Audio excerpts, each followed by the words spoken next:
और तो ऊपर से तरह आ गया, आप थोड़ा पीछे है। ये चलती है लेडीज किधर है? आगे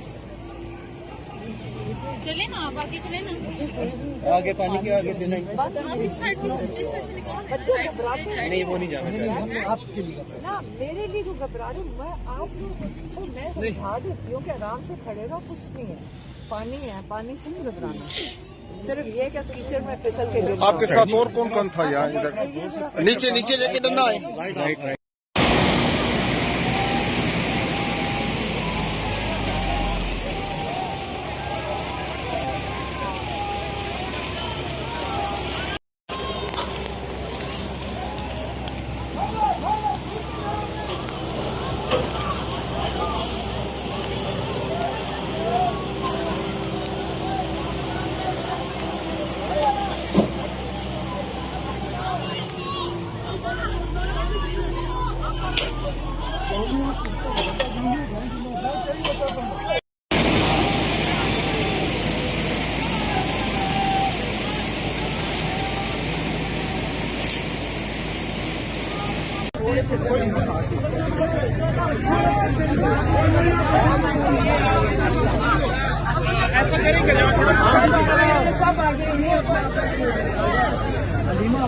आगे है, वो आगे